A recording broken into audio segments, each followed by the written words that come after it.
Sir గారికి, Kadiri town CA sir గారికి, police సిబ్బందికి పేరు పేరున ధన్యవాదాలు. మరియు ఈ ప్రోగ్రామ్ కండక్ట్ చేసిన Obulesh defence academy chairman sir గారికి, మా coach gun shooting coach Nani sir గారికి, క్లీనింగ్ మెంబర్స్కి, డిఫెన్స్ అండ్ జూనియర్ స్టూడెంట్స్కి, ఓబ్లేస్ అకాడమీ స్టాఫ్కి పేరు పేరున ధన్యవాదాలు. నాకు డ్రగ్స్ గురించి తెలిసిన కొన్ని మాటలు మీకు చెప్పాలనుకున్నాను. డ్రగ్స్లో 2 టైప్స్ ఉంటాయి. ఒకటేమో సింథటిక్ డ్రగ్స్, ఇంకొకటేమో న్యాచురల్ డ్రగ్స్. సింథటిక్ డ్రగ్స్ని ఏమో ల్యాబ్లో తయారు చేస్తారు, న్యాచురల్ డ్రగ్స్ని ప్లాంట్స్ నుంచి తయారు చేస్తారు. న్యాచురల్ డ్రగ్స్ని గంజాయి అంటారు. నాకు ఇవన్నీ ఎలా తెలుసు అంటే, మా డాడీ కోర్ట్ కానిస్టేబుల్. ఒకరోజు కోర్ట్ నుంచి ఇంటికి వచ్చినప్పుడు మా డాడీ యూనిఫామ్ పైన స్మెల్ ఎక్కువ వస్తుంది. అందుకే తట్టుకోలేక, ఎందుకు డాడీ ఇంతగా స్మెల్ వస్తుంది యూనిఫామ్ పైన అంటే, మా డాడీ చెప్పారు, కోర్టులో కేసు ఉన్నింది, అందుకే నేనే వెయిట్ తెప్పించాను, దానివల్లే యూనిఫామ్ పైన స్మెల్ వస్తుంది అన్నారు.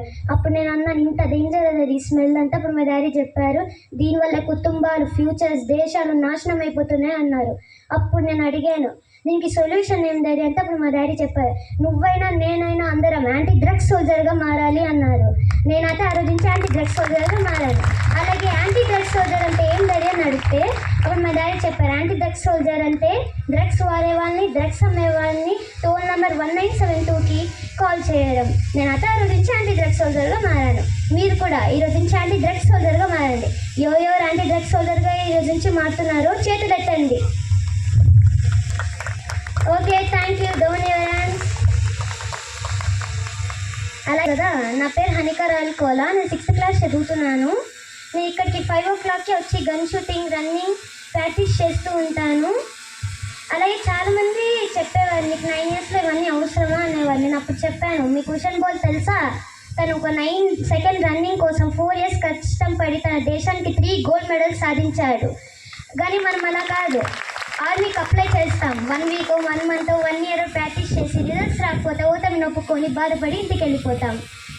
అది ఓటమి ఎందుకు వస్తుంది, రిజల్ట్స్ ఎందుకు రావు? నైట్ అంతా ఫోన్ చూస్తాం, ఎప్పుడెప్పుడు గ్యాప్ దొరుకుతుందా అని ఫోన్ చూసేకుంటాము. నైట్ ఆ ఫోన్కి అట్రాక్ట్ అయిపోయి 12:30 వరకు చూస్తూనే ఉంటాం.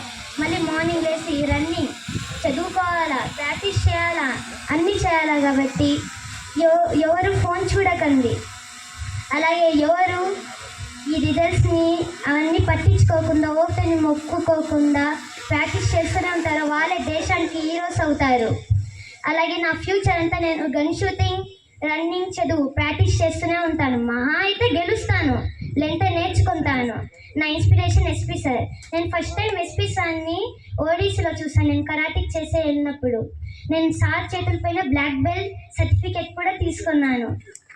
అలాగే సార్ పుట్టపర్తి జిల్లాకు వచ్చినప్పటి నుంచి క్రైమ్స్ కంట్రోల్ అయ్యాయి. అలాగే మాకు చాలా సంతోషంగా కూడా ఉంది. అలాగే సార్ తమిళ వాళ్ళని నాకు తెలిసింది. சார், நீங்கள் ஓப்லேஸ் அகாடமி சைடு என் சைடு உங்களுக்கு மிக்க நன்றி.